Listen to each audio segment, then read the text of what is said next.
Sean Simon, Labour MEP for the West Midlands, cuts in roaming charges, those costs for using your mobile phone abroad in Europe. What's your reaction? Great news for consumers. I've just spent 18 months knocking on doors in the West Midlands, and people have been saying to me, what difference does the European Union really make to our lives? Well, here's an answer. I'm just about to go on holiday. Your roaming charges that you get charged by mobile phone operators will be halved from the 1st of July, entirely due to the European Union.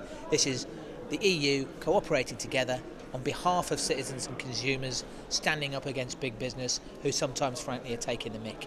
So this time we see a kind of marginal cuts in the costs of calling and texting, but nonetheless more cuts there. But as you say, a halving, more than halving of the cost of data roaming, so using your phone for the internet and for email. And I guess that's an area where more and more people are using their phones for the internet, for apps and so forth. It's become part of daily life for millions of people.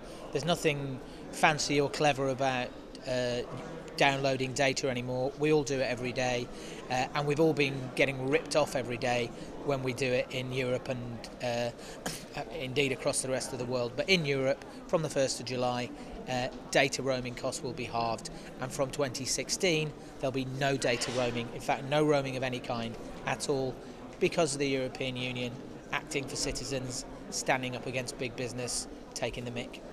Do you think these cuts are helping to end those stories that you hear so much about of people that come back from holiday or from business trips and they've racked up these astronomically huge mobile phone bills? People have been shamefully ripped off by vastly rich multinational companies who make billions, tens of billions of pounds a year profit from British and European consumers. It's time for that to stop. The European Parliament's in the process of putting a stop to that.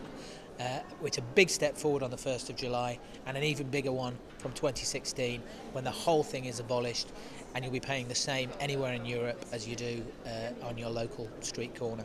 And a final question then about abolishing roaming altogether, which, as you say, is now the next objective over the next few years. How realistic is that going to be to work out the details of how that could work? Because presumably that will require lots of technical detail behind the scenes, as well as the political willpower to push it through. The technical details are easy, they always are. All of this stuff could have been done years ago with no difficulty whatsoever.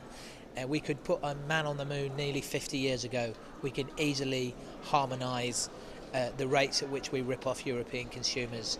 And the political will is there. It's here in the European Parliament. The only group in the European Parliament which didn't vote for these reforms earlier this year was UKIP.